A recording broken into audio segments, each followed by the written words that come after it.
Election में उनका योगदान नहीं था ना। चाहे वो किसी भी पॉलिटिकल पार्टी से ताल्लुक रखते हैं, उनका अपनी अपनी पॉलिटिकल पार्टी इसके लिए जताया उन्होंने। क्या इसके लिए उन्होंने उनको असेंबली में भेजा, चेयर पे बिठाया कि आप हमारे आगे ही आड़े आ जाओ? बदकिस्मती है जे पूरी की पूरी ग्रास रूट लेवल डेमोक्रेसी की आज उनके मुंह में, लेजिस्लेचरों के मुंह में दही जमा हुआ है। पिछले 18 महीने से जम्मू कश्मीर का पंचायती राज इंस्टीट्यूशन खाली पड़ा हुआ है और इस पर बातचीत करने के लिए ना ही हमारे इलेक्टेड एमएलए सामने आ रहे हैं और ना ही एलजी साहब जो है इस पर कोई बातचीत कर रहे हैं। पर देखिए, ऑल जे.एंड.के पंचायत राज कॉन्फ्रेंस जो है वो इसको लेकर काफी ज्यादा गर्मोगर्मी में नजर आ रही है, जिनका ये कहना है कि अगर नींव जो है वही जम्मू कश्मीर की सेट नहीं है, हमारे जितने भी गांव के इलाके हैं वहां पर ही इलेक्शंस नहीं करवाए जा रहे, तो इन इलेक्टेड एमएलए का हमें फायदा क्या है?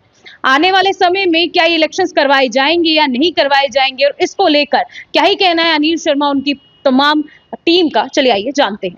हमें बातचीत के लिए हमारे साथ जो है अनिल शर्मा मौजूद हैं, president of all J&K panchayat conference. इनसे बातचीत करते हैं, जानते हैं कि कितनी ही जद्दोजहद जो है इन्हें करनी पड़ रही है इस समय पंचायत इलेक्शंस को लेकर।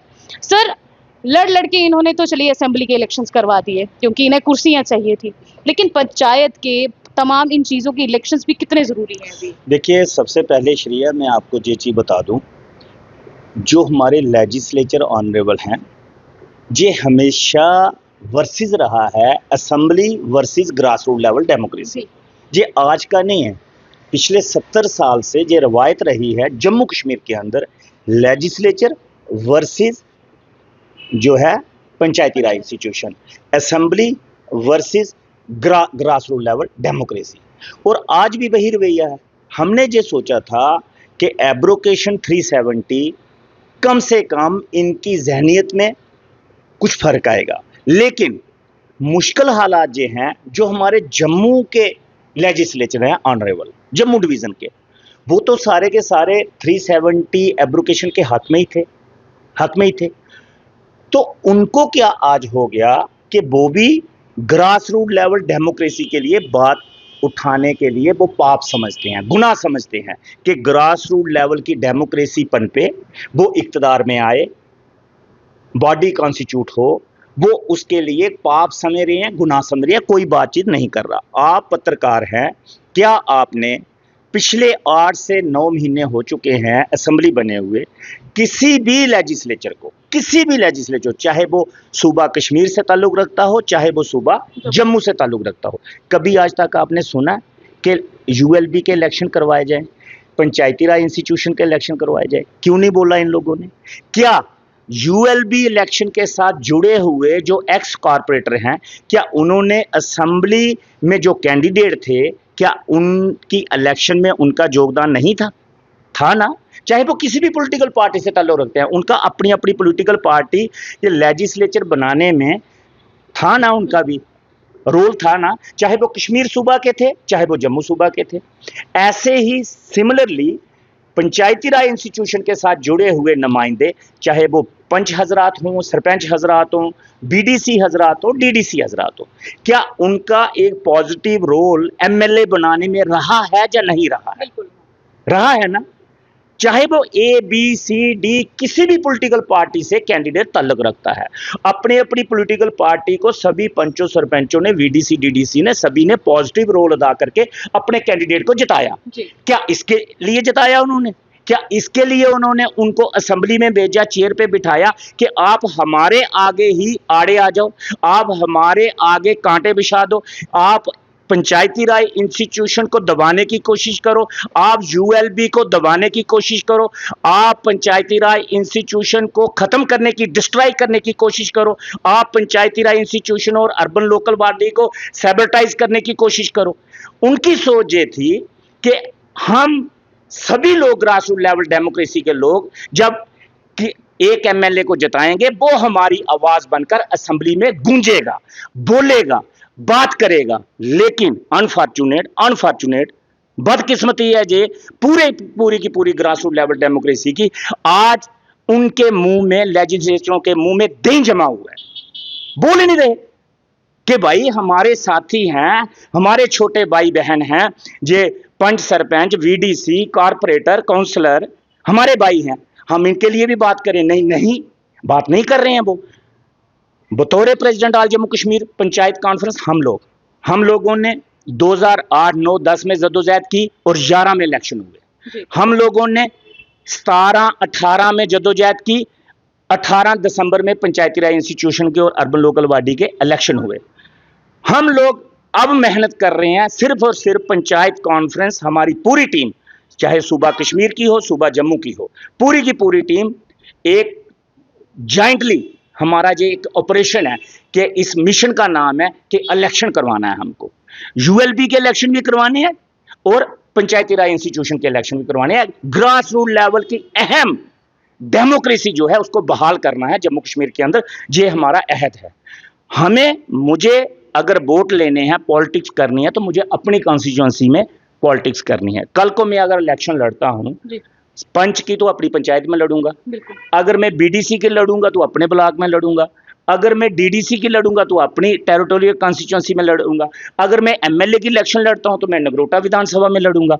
लेकिन मुझे किश्तवाड़ में इलेक्शन तो नहीं ना लड़ना, मुझे बांडीपुरा में इलेक्शन तो नहीं ना लड़ना, मुझे कुपवाड़ा में इलेक्शन नहीं लड़ना, मुझे शोपियन में नहीं लड़ना, मुझे पुलवामा में नहीं लड़ना, मुझे वहां इलेक्शन तो नहीं ना लड़ने, मुझे कठुआ में जाके इलेक्शन नहीं लड़ना, बनी बसोली में, मुझे बफलियाज जो है पुंछ का हिस्सा, वहां पे इलेक्शन नहीं लड़ना, मुझे मेंढर में इलेक्शन नहीं लड़ना, मुझे स्वनकोट में। लेकिन मैं बात करता हूं कीड़ियां कड़ियाल से लेके कुपवाड़ा तक, बनी बसोली से लेके जो है बफलियाज तक, और अनंतनाग, कुपवाड़ा, सागाम, मागाम से लेके कोकरनाग से लेके बांडीपुरा के हाजन ब्लॉक तक। मैं इसलिए बात करता हूं कि अगर हम भी बात नहीं करेंगे, आखिरकार ये इंस्टीट्यूशन इक़्तिदार में कैसे आएगा? टाइम बाउंड इलेक्शन के लिए हम लोगों ने जदोजहद की कि जम्मू कश्मीर के अंदर स्टेट इलेक्शन कमीशन कॉन्स्टिट्यूट किया जाए। हमारी जो वो कोशिश ये थी कि स्टेट इलेक्शन कमीशन जहां जहां भी, जिस रियासत में भी, जिस यूनियन टेरिटरी में भी होता है, तो वो टाइम बाउंड इलेक्शन करवाता है।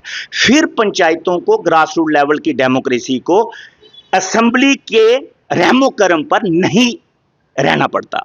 लेकिन आज बदकिस्मती देखिए, ग्रास रूट लेवल डेमोक्रेसी की ये बन चुकी है कि आज स्टेट इलेक्शन कमीशन की चेयर खाली हुए तकरीबन 2.5 महीने से ज्यादा का अरसा हो चुका है।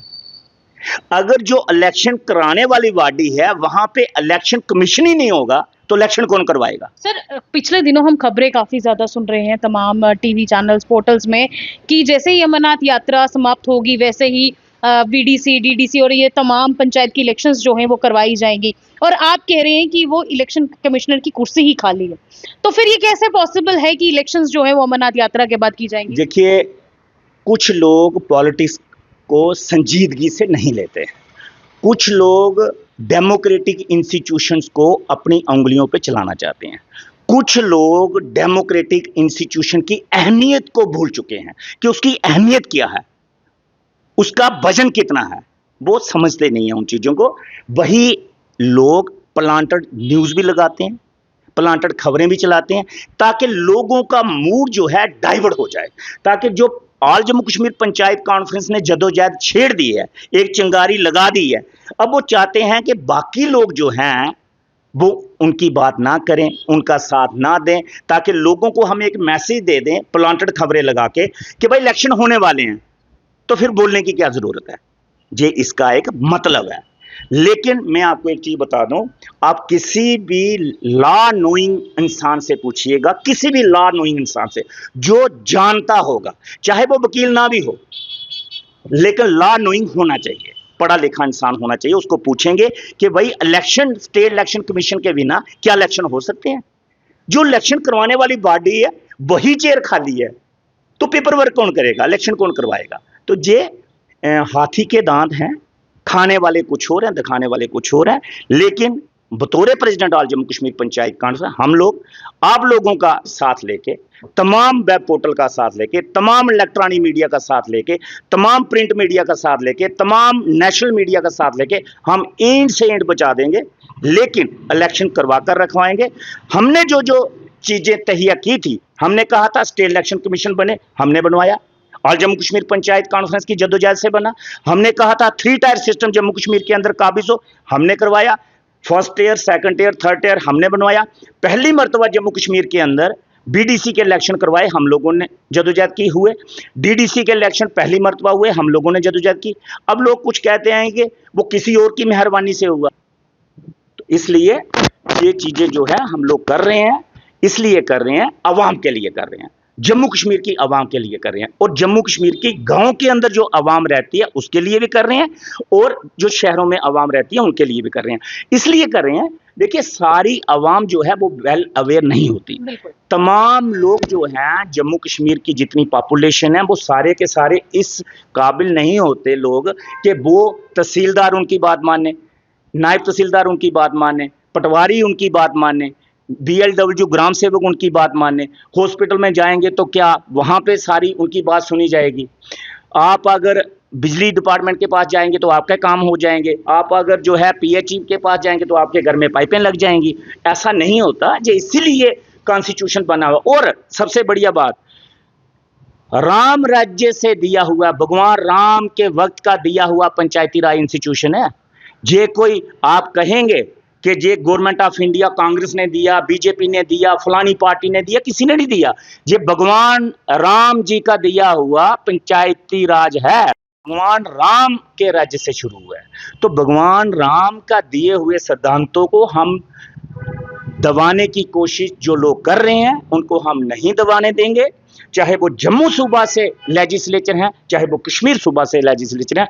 भगवान राम का झंडा ऊंचा रहेगा, और भगवान राम के दिए हुए सिद्धांत, भगवान राम की दी हुई जो बातें हैं, जो उनके संस्कार हैं, जो पंचायती राज इंस्टीट्यूशन वहां से शुरू हुआ, 5 परमेश्वर से शुरू हुआ, तो वो हम आगे चलवाने की कोशिश करेंगे। और इसी सरकार से, चाहे इस वक्त की गवर्नमेंट जो है जम्मू कश्मीर से, उनसे, चाहे एलजी साहब हो, चाहे एलजी साहब की एडमिनिस्ट्रेशन हो, हम ईंट से ईंट बजा देंगे, लेकिन जम्मू कश्मीर के अंदर ग्रास रूट लेवल की डेमोक्रेसी हम लोग बहाल करके छोड़ेंगे।